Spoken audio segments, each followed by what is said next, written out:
Let's start with the Mangalacharan prayers. Om Ajnanatimirandhasya Jnananjana Shalakaya Chakshurunmilitam Yena Tasmai Shri Gurave Namah Shri Chaitanya Manobhishtam Sthapitam Yena Bhutale Swayam Rupa Kadamahyam Dadati Swapadantikam Vandeham Shri Guru Shri Juta Padakamalam Shri Gurun Vaishnavamscha Shri Rupam Sagrajatam Sahagana Raghunathan Vitam Tam Sajivam Sadvaitam Sabadhutam Parijana Sahitam Krishna Chaitanya Devam Shri Radha Krishna Padan Sahagana Lalita Shri Vishakhan Vitamscha Namam Vishnu Padaya Krishna Pristhaya Bhutale Srimate Bhakti Vedanta Swami Niti Namine Namaste Saraswate Deve Gauravani Pracharine Nirvishesha Shunyavadi Paschatya Desha Tarine Panchakalpatarubhyascha Kripa Sindhuvya Evacha Patitanam Pavanebhyo Vaishnavebhyo Namo Namaha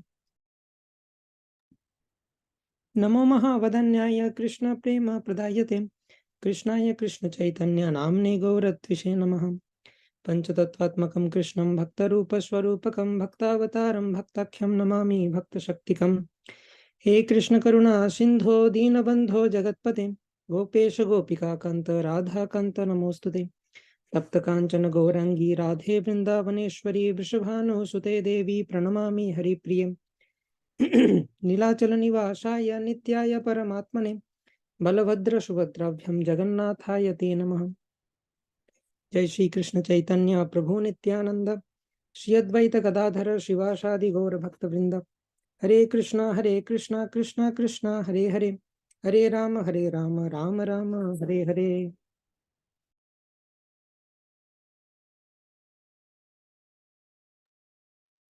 Okay, so first let me share one story from Brihad Bhagavatamrita, which relates to the Kirtan we just heard.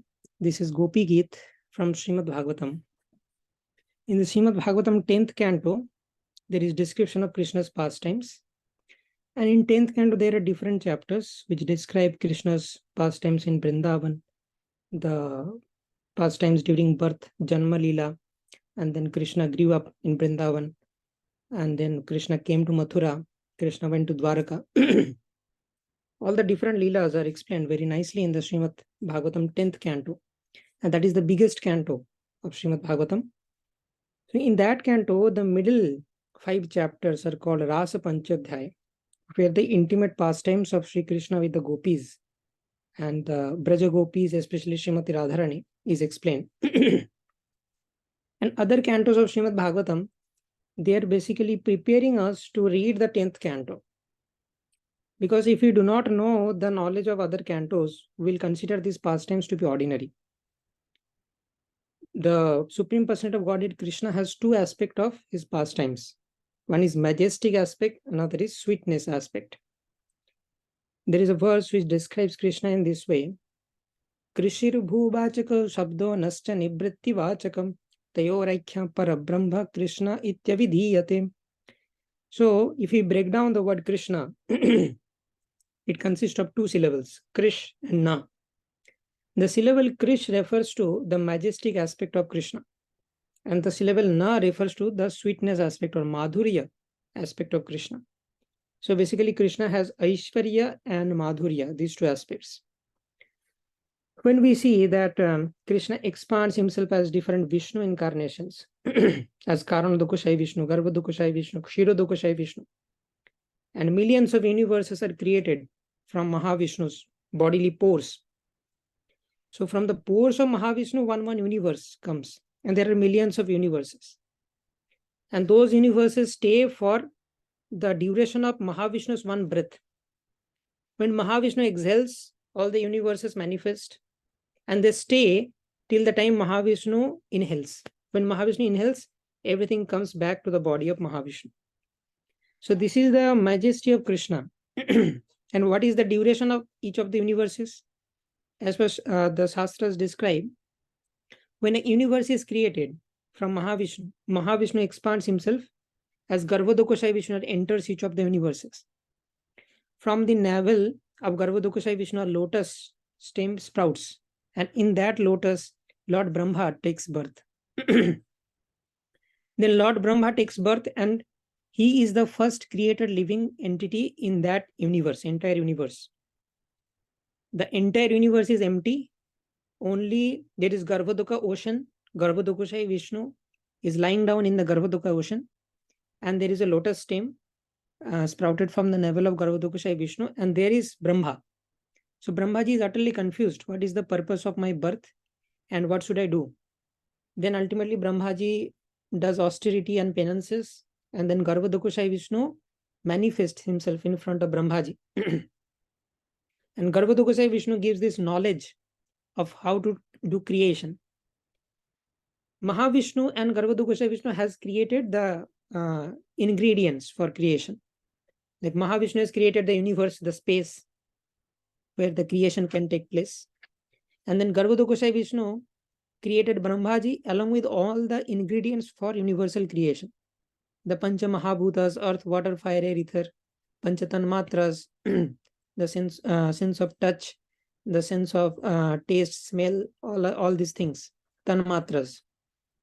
And then Jnanendriyas, Karmendriyas, Man, Buddhi, Ahankar, all these are the different ingredients for creation.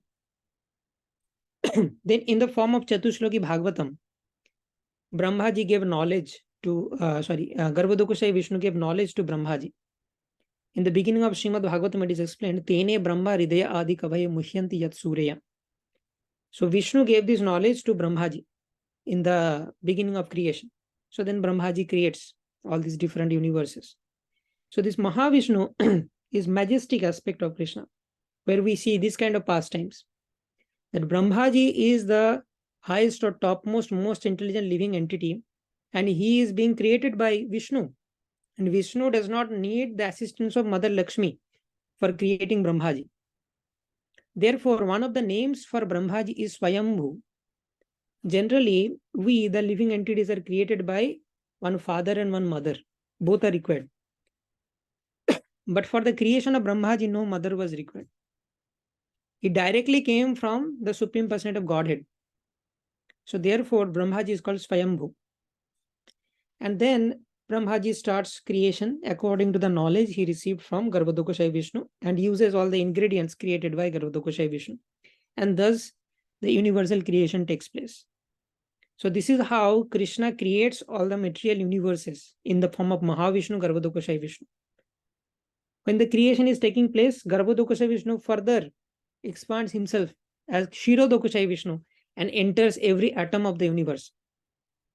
Ekopyasau rachayitum jagadandakotim yachaktirasti jagadandachayayadantaham andantarastha paramanuchayantarastham govindamadi purusham tamaham vajami. This Kshirodakashai Vishnu is present in every atom of the universe.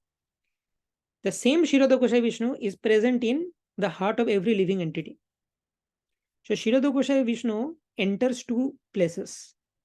One is every atom in all the non-living things. For the non-living things, Kshirodakashai Vishnu is present in every atom. For the living entity, Kshirodakashai Vishnu is present at the heart as Paramatma. So both functionalities. So unless Vishnu enters into his own creation, the creation will not function because his material nature is by default dead. Just like our body is dead, unless soul is present, it cannot work. When the soul leaves, immediately the body again goes to dead state. So it was dead, it will become dead. In the middle, when the Atma is present, the body is active. But this is a preliminary understanding, which we get in the second chapter of Bhagavad Gita. But in the later chapters of Bhagavad Gita, like 13th chapter, and the last chapter, like 18th chapter, Krishna gives the knowledge of Paramatma also. In this body, there are two Atmas. One is the Jivatma and another is the Paramatma. Although we know that the body is active due to the presence of Atma, but the truth is, if only Atma was present in the body would not be active. The body is active because Atma is present and at the same time Paramatma is present. So every action has a mechanism. How it is happening? Suppose I am raising my hand. This is a simple action. We may think, so first of all, the atheists who do not have any knowledge about Atma, they think, okay, it is happening by chemical reaction. That is bogus philosophy. Completely wrong. Then one step further, one who is a beginner in the spirituality, he can understand, okay, no, the body is dead. The body cannot function. The chemical reactions cannot raise the hand. So what is happening? Atma is raising the hand. But this is also not the ultimate understanding. This also has something wrong in it. Atma cannot raise the hand because the hand is a part of body and a body is matter. And matter is controlled by material energy of Krishna. So soul cannot control the material energy. Material energy means Durga Devi. All our body and whatever we see in the environment, in the nature, everything is controlled by Durga Devi. So this body is also given by Durga Devi, the material nature. So the body cannot become active by the instruction of Atma. You can very easily understand the Atma and the body are on completely different platform. Therefore, we cannot see the Atma with our gross senses. So Atma and body are very different. Made of their composition, the very composition is very different. Atma is spiritual and the body is material. Atma is made up of Sat, Chit and Ananda. But the body is made up of Pancha Mahabhut, earth, water, fire, air, ether. And our senses are gross. We can only see these things, earth, water, fire, air, ether. But we cannot see Atma because that is in a different dimension, spiritual dimension. That is not in material dimension. So technically speaking, this Atma and the body, they are disconnected because they belong to different dimensions. How can they interact? They cannot interact actually. The Atma and the body is completely separate. They belong to different dimensions. The glue that makes this interaction possible is Paramatma. So just consider our condition. When we come from the spiritual world, we think that we want to enjoy. Krishna was telling us that do not go to the material world. It is a dangerous place. But we were adamant and we wanted to come here to enjoy separately from Krishna. So our motive was, Krishna, I don't want to serve you, but I want to enjoy independently. I want to be served. I don't want to be das or servant. I want to be boss. Everyone should serve me. So with that mentality we came. But what is the reality? If Paramatma is not present, when we are in the ignorant state, we do not even know that Paramatma is present in the body. But he comes mercifully. Paramatma means Krishna. So although we do not know, the atheists, they do not know, and even if you tell them, they will not believe that Paramatma exists in the body. So although they do not know, they do not believe, but Paramatma is facilitating him to enjoy in the material world. So we come from the spiritual world to enjoy separately from Krishna. But the reality is, we are so dependent on Krishna that for even enjoying in this material world, we need Krishna's assistance. Otherwise, we cannot even enjoy. We cannot even move any bodily parts without Krishna's assistance. So whenever the Atma or the soul desires to raise the hand, what happens actually? Paramatma notes this desire. Oh, this living entity wants to raise the hand. Okay. So this is permitted. According to the karma this living entity has, I permit the action of raising the hand, and that sanctioned action will now go to Durga Devi, material nature. And material nature knows, okay, this is an action which was desired by some living entity and it was sanctioned by the Paramatma. Now Durga Devi will act because Durga Devi is under the control of Paramatma or Krishna. In Bhagavad Gita 9.10, Krishna says, Mayadhyakshena prakriti shuyate sacharacharam hetunanena kvanteya jagad viparivartate. So the first line, Mayadhyakshena prakriti, means this material nature or jada prakriti is under my control. So when Krishna as Paramatma sanctions some desire of a living entity, it gets executed by the material nature. So then material nature controls our body and executes that action. So if you say technically the Atma do not have any control over the body, it can only desire. Paramatma sanctions, and once Paramatma sanctions, that is executed by material nature. This is a very big concept, and this is the essence of 13th chapter of Bhagavad Gita. The whole chapter is summarized in these 3 words: soul desires, Paramatma sanctions, material nature executes. This is the essence of 13th chapter, and this is the mystery of living entity, or the Jiva, Prakriti, and Ishvara. There are 5 different topics that is described in Bhagavad Gita. Ishvara, Jiva, Prakriti, Kala, Karma. Ishvara means the Supreme Personality of Godhead. Jiva means the living entity. Prakriti means the material nature. Kala means the time factor. Karma means the karmic reactions that the living entity has. So these 3 aspects, like first 3 tattvas, Ishvara tattva, Jiva tattva, and Prakriti tattva, is summarized in this. The Jiva, or the soul, desires, Paramatma sanctions, material nature executes. So that is the reality, that we need Krishna's assistance always. So I just diverted to this topic. What I was trying to say, that Krishna's majestic aspect, in which Krishna expands himself as this Mahavishnu, Garvadokashai Vishnu and Kshiradokashai Vishnu, and takes up the charge of creation, maintenance, and destruction of these material universes. Now, Brahma Samhita explains what is the position of Krishna. We got a glimpse of what is the position of Mahavishnu. Mahavishnu is so huge, and Mahavishnu does not have to do anything for creation. He just desires. In the Taittiriya Upanishad, one of the Upanishads, there is a question asked by sages that how did creation take place? How did creation, how it happened all? What is the mechanism? So generally we would expect a very elaborate answer, just like we have modern theories, Big Bang theory, etc., different, and they are not sure. Therefore, it is called a hypothesis. The theories are getting disproved and new theories are coming up. So the very long research papers, 100-page, 200-page research papers about the creation of the universe. But in the Taittiriya Upanishad, answer to this question, that how did creation take place, is only in 2 words. Only in 2 words the answer is given. What is the answer? Very interesting answer. The answer is Sa Aikshata. Means, how did creation take place? Mahavishnu glanced and creation happened. That is the complete explanation.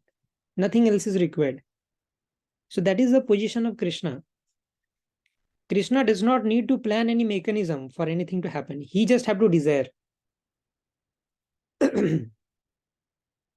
Okay, natasya karyam karanam cha vidyate na tat samaschabyadhikascha drishyate parasya shaktir vividhaiva shuyate swabhaviki jnana bala kriyacha. Shetaswatra Upanishad explains, natasya karyam karanam cha vidyate. There is no karya and karan for the Supreme Person of Godhead. There is no prescribed duty and there is no cause of the Supreme Personality of Godhead. Natat samascha vyadhikascha drishyate. There is no one who is equal to the Supreme Personality of Godhead. Parasya shaktir vividhaiva shuyate swabhaviki jnana bala kriyacha. He has different kinds of energies. Jnana shakti, bala shakti, kriya shakti. And whenever the Supreme Personality of Godhead desires something, all the energies, they perform the work. Krishna does not have to meditate and chalk out the mechanism. Nothing. He just have to desire. So Mahavishnu desired and creation took place. And then from the pores, bodily pores of Mahavishnu, each universe is coming out. Millions of universes, infinite universes come from the body of Mahavishnu. And this Brahmaji lives for 100 years. That is the duration of one of the universes. And we also discussed that Brahmaji's 100 years is different from human 100 years. If this was presented in 1900, Srimad Bhagavatam is present for 5,000 years. So in 1900 also it was present. The same theories and the same verses were present in Srimad Bhagavatam. But if we say that Brahmaji's time scale is different from human time scale, people will think that, oh, this is mythology. This is impossible. Time should be absolute, right? Even Newton in the 1600 AD, Newton thought that time is absolute. But when in 1900, in the 19th century, Albert Einstein came and discovered that no, time is relative. So before 1900, because we did not have that knowledge, we would consider that this is mythology. When we hear about this Abhimanyu in the womb of Subhadra, hearing the knowledge about Chakravyuha from Arjuna, we think this is impossible. Who can learn from mother's womb? The recent studies in the modern textbook, in the MBBS textbook, you can see that they are telling after 20 weeks of gestation, the cochlea develops in the embryo and the embryo can listen. And there was one video, popular, very viral video in the YouTube that the parents were clapping outside in a music. Sorry, the parents were singing a music and the embryo within the womb is clapping. So the embryo is not only able to listen, but it understands the different bits and it is giving bit. So if a Kali Yuga soul can listen and understand the bits of the music, is it very impossible for a Dwapar Yuga soul and for a son of Arjuna who is so qualified that he can even defeat Lord Shiva to actually understand the knowledge of Chakravyuha? Is this very impossible? No. So therefore, in the textbook only, MBBS textbook, it's not any religious textbook, the authors write that probably this explains whatever is written in Mahabharata. They explicitly mention this in the MBBS textbook. Can you imagine? So we should never do this mistake of judging our scriptures through limited knowledge of science, because science is developing.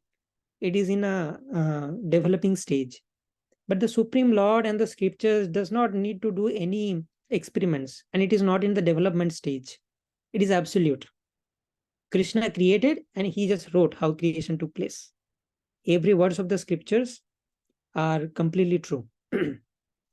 So we should not have a tinge of doubt in these verses of Bhagavad Gita and Srimad Bhagavatam. And it has been proven numerous times in the past. So there is no doubt. Okay, so let's get back to our discussion. That so Krishna has different aspects. Majestic aspect we can see through Mahavishnu, Garbhodakoshayi Vishnu, Kshirodakoshayi Vishnu. Brahma Samhita explains that this Garbhodakoshayi Vishnu, from whose bodily pore millions of universes come, and each universe stay for the duration of 100 years of Brahma. Now 100 years of Brahma is equal to 311 trillion years, 40 billion years in a human calculation. I repeat, 100 years of Brahma is equal to 311 trillion years, 10 to the power 9, 40 billion years, sorry, 10 to the power 12 is trillion, and 40 billion years. Billion means 10 to the power 9. So nearly in the scale of 10 to the power 12 years. So that is the duration of Brahmaji. Brahmaji lives for such a long period. And that period, when we go to, so in the human platform, time goes very fast. When we go to Brahmaji, the speed of time gets slower. And when in the earthly planetary system, there is 311 trillion years, 40 billion years, it is only 100 years for Brahma. The speed of time has reduced up to such extent. When we go higher than Brahma to Mahavishnu, the speed of time reduces further. And 100 years of Brahma, that is 311 trillion years, 40 billion years in human calculation, is just one breath for Mahavishnu. One breath takes how much time? It is a few seconds. So a few seconds for Mahavishnu is 100 years for Brahma, is 311 trillion years, 40 billion years in the human calculation. This is the position of Mahavishnu. And who is this Mahavishnu in comparison to Krishna? Let's see. There's a verse in Brahma Samhita which says, Jashaika nishvashita kala matha valambya jivanti loma vilaja jagadandanatha Vishnur mahansa ihajasya kala vishesho govindamadi purusham tamaham vajami. Jashaika nishvashita. Let me pull up that verse. Is 5.48. Jasvaika nishvashita kala mathavalambya jivanti loma villaja jagadandanatha. Jagadandanatha means Brahma. Just like a Nishvashita Kalam. Nishvashita Kalam means the time for a breath. Whose time for a breath is the duration of Jagadanda Natha. So Brahma's entire life, 100 years, is equal to Nishvashita Kalam for Mahavishnu. Vishnur Mahan means Mahavishnu. Sa iha yasha kala visheshu. And this Mahavishnu is a kala visheshu. Kala means expansion of the expansion of the expansion of Krishna. So what is the relationship between Krishna and Mahavishnu? If you want to see that. Relationship between Krishna and Mahavishnu. Let me show.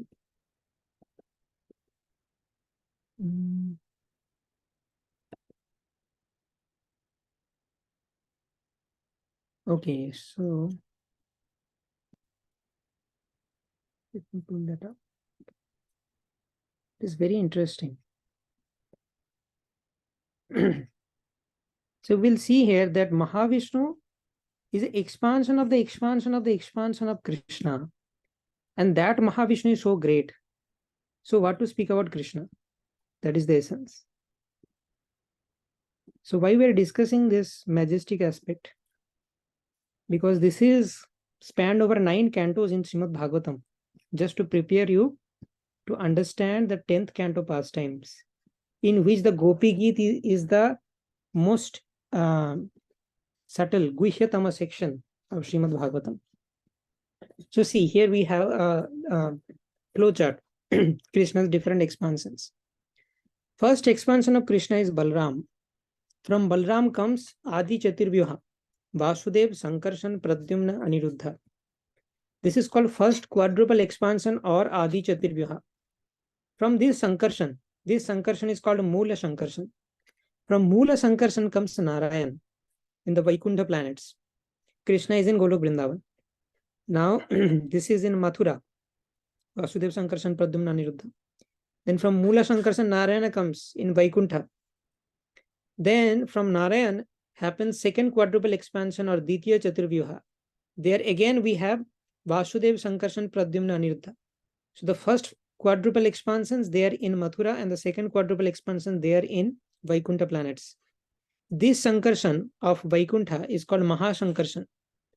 And from this Mahasankarshan comes Karanadakushai Vishnu. This Karanadakushai Vishnu is also known as Mahavishnu. And from Karanadakushai Vishnu comes Garvadakushai Vishnu and Kshiradakushai Vishnu that we have discussed. And these three Vishnus are very prominent in creation, maintenance, and destruction of the material universes.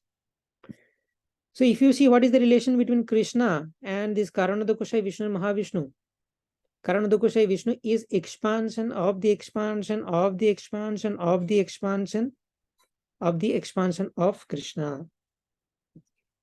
So expansion means amsha. Krishna's part of the part, part of the part, part of the part. And that part is Karanadakushai Vishnu, who is so great. Can we imagine the majesty of Krishna? And that Krishna is performing sweet pastimes in Vrindavan. When there is lightning, that Krishna is hiding behind the sari of Mother Yashoda. That Krishna is weeping at the lotus feet of Srimati Radharan. If we do not know this majesty of Krishna, we will think Krishna is also like a normal boy and we have this boyfriend-girlfriend relationship in this material world. So Krishna is also crying for Radharani in a similar emotion. So we miss the whole point. When we discuss the boyfriend-girlfriend relationship of this world, the lust increases, our anarthas increase inside the heart. When we discuss about Krishna's pastime with the gopis, the anarthas, they subside. The anarthas are destroyed by hearing Krishna's interaction with the gopis. So, therefore, this is a very important story from Brihad Bhagavatam, which I was talking about. So once Narada Muni wanted to know who is the greatest devotee in the entire creation.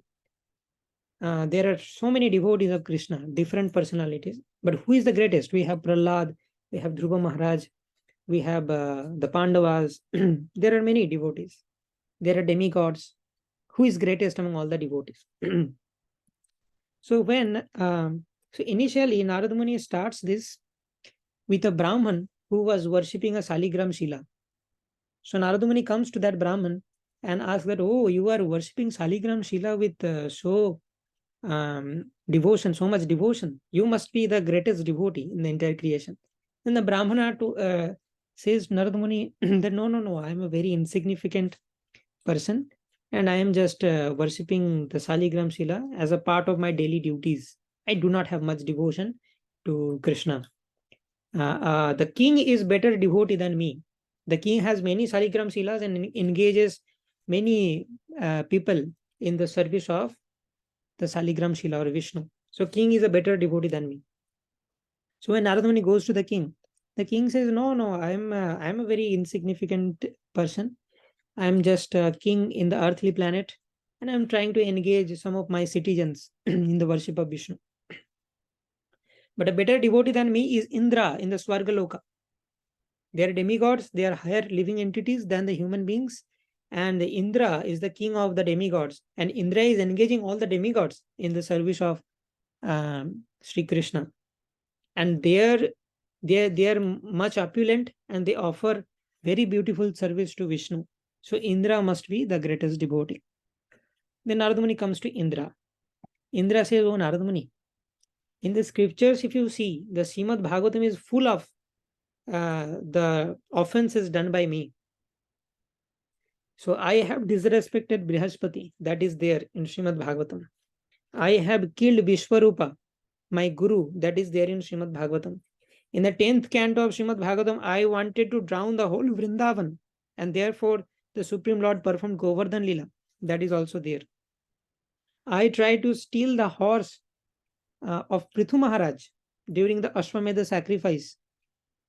And in scriptures, I have done many offenses for which the Supreme Lord chastised me, and I am very, very ashamed for that.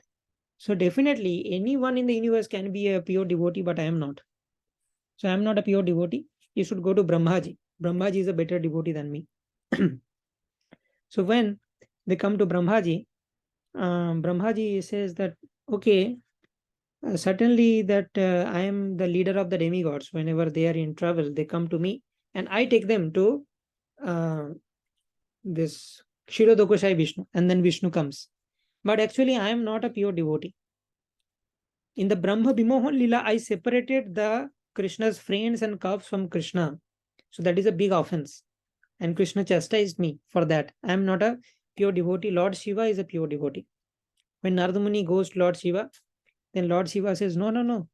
In many of the pastimes, if you see, I have taken the opposite side of Krishna. And I joined the enemy of Krishna in some of the pastimes. Like in the pastime of Kasiraj Pondraka. In Srimad Bhagavatam, there is a pastime that this Kasiraj Pondraka was imitator Krishna. And and then Krishna killed this Pondraka. And this Kasiraj's son wanted to declare a war against Krishna. And because they were a devotee, they were from Kashi, and Kashi is the place of Vishwanath, Lord Shiva. Lord Shiva had to join their party. So Lord Shiva joined the enemies of Krishna. So therefore Lord Shiva is ashamed. So, and also in the Vanasur pastime, Vanasur was a devotee of Lord Shiva, and Vanasur was fighting with Krishna. So that time Vanasur requested Lord Shiva to join his team. So in many of the pastimes, Lord Shiva had to join this enemies of Krishna. Therefore, he calls that I am not a pure devotee. You better go to Prahlad. Prahlad is a very pure devotee. We all know Prahlad's glory. And Prahlad Maharaj is so pure that Nrsimhadev came. Lord Vishnu came as Nrsimhadev to protect Prahlad Maharaj.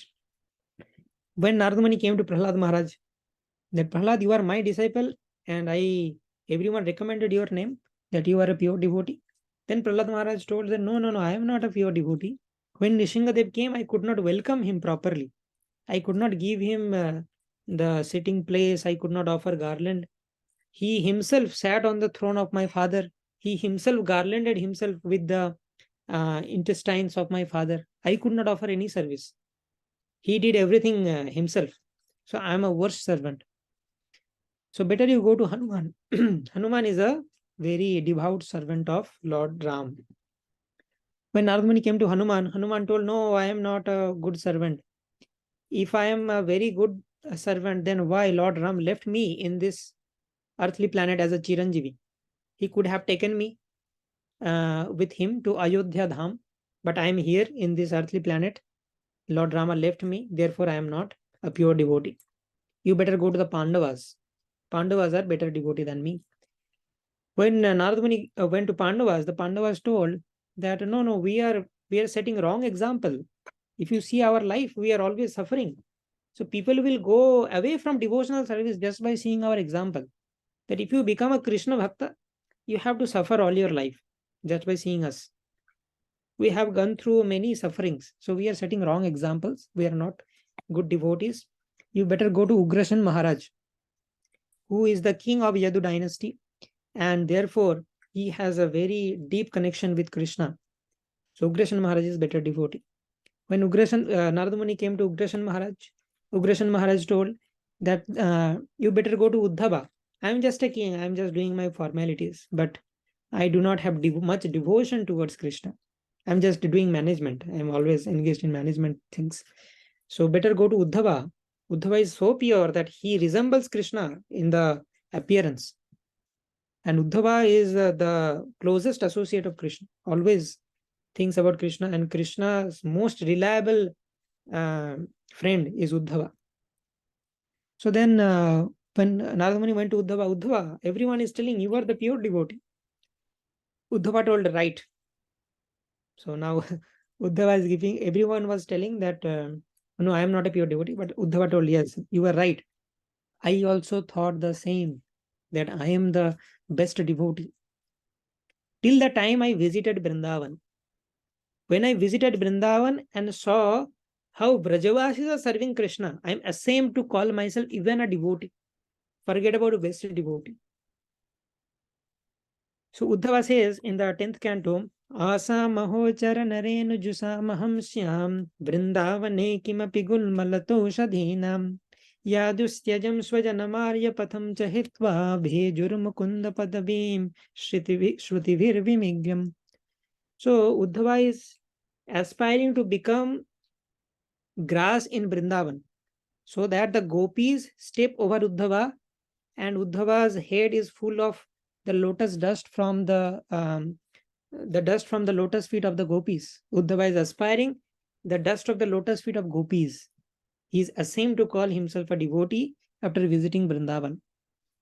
When Narada Muni went to the Vrajavasis, who had unconditional devotion towards Krishna, then the Brajavasis, and among the Brajavasis, then he discovered that the gopis are the topmost. Among all the different Brajavasis, Krishna's sakhas, or the friends of Krishna, have very strong devotion. Greater than the friends is the devotion of the motherly gopis like Jashodama and other motherly gopis. Greater than the devotion of motherly gopis is Krishna's gopis who are serving Krishna is conjugal rasa, or in the Madhurya rasa. Mother Yashoda serves in Vatsalya rasa, but the gopi is serving in Madhurya rasa. And among all the gopis, Srimati Radharani is the topmost. And this song, the Gopi Geet, was coming from the lips of these gopis and Srimati Radharani when Krishna suddenly disappeared from the Rasa Leela. There is some past time when we will discuss that. We will come to it. So that is the thing described in the Gopi Geet. So among all the different, in the entire creation, Srimati Radharani is the best servant of Krishna. Okay. So I see the time is up to describe the glories. I thought I will give an introduction and I will discuss about Bhagavad Gita. But today we don't have time. So we'll complete the 6th chapter in the next class. But today we discussed many things. We discussed the Paramatma Tattva, Jiva Tattva, Jiva Tattva, Ishvara Tattva, and Prakriti Tattva. And also knew some of the majestic aspect of Krishna. And we now know the importance of this Gopi Geet. And this is also very sweet. One of the most beautiful songs in Srimad Bhagavatam. Srimad Bhagavatam is full of prayers. from the initial cantos, you will see prayers by Arjuna. And even before that, prayers by Sutta Goswami to Sukadev Goswami. And then prayers by Kunti Maharani, prayers by Bhishmadev. Then you have in the Srimad Bhagavatam full of prayers of Prahlad Maharaj, prayers of Dhritarashur, prayers of Dhruva Maharaj. So the sweetest prayers are from the gopis in the 10th canto. There are other, and therefore this is called Gita, Gopi Geet. There are other Geets in the 10th canto, Yugal Gita and Brahmar Gita, and that is very wonderful pastimes of Krishna with the gopis discussed. But to release those pastimes, we must complete in sequence the cantos from 1 to 9. Then when we complete the canto 9, we are ready. If we have completed properly, then we will be able to release these pastimes even more. Because this pastimes and of Krishna with the devotees is not something like we read and we understand with the material intelligence, but it is more about revelation in the heart. And that will only happen by Krishna's mercy. And for achieving the mercy of Krishna, we have to put our endeavor. That is the message given in Damodar Leela. Okay, the Damodar month is coming. So in the Damodar Leela, we see that Mother Yashoda is trying to bind Krishna. But Krishna is the Supreme Person of Godhead who can bind. But Mother Yashoda's love is so much that he is able to bind Krishna. So initially, she tried to bind Krishna with a rope, but it was 2 inch short. Then Mother Yashoda added more ropes. It was still 2 inch short. Why it was happening? Because the different acharyas give explanation that Krishna is Supreme Person of Godhead. When somebody wants to bind Krishna, all these energies resist, and therefore it is impossible to bind Krishna. But when Krishna saw the effort by Mother Yashoda, that she is trying so hard, then Krishna finally agreed to be bound by the love of Mother Yashoda. So similarly, we have to show endeavor and then mercy will come. The Supreme Personality of Godhead cannot be understood by intelligence or any skills. Any skills will not help us to understand the Supreme Lord mechanically. The Upanishads say that Nayam atma prabachanena labhyo na medhaya na bahuna shrutena yameba isha brinute tena labhyastashaisha atma vibrinute tanam swam. So Nayam atma prabachanena labhya na medhaya na bahuna shrutena. By giving lecture, you cannot understand about Krishna. Atma prabachanena labhya na medhaya, not by intelligence, na bahuna shrutena. Just by reading the scriptures or acquiring Vedic knowledge, you cannot understand Krishna. Yameba isha brinute. The person to whom Krishna reveals himself, he can only understand. And Krishna will reveal to a person who is devoted. Only devotee. Therefore, Krishna says in Bhagavad Gita, Bhaktya mam abhijanati javanjaschasmi tatvata tato mam tatvado gyatva vishati tadanantaram. Okay. Thank you very much for listening to this class. So we'll continue the Bhagavad Gita next week. We'll stop here. I have another meeting, so I will not be taking the questions. If you have questions, directly send me in WhatsApp. Thank you very much. Hare Krishna.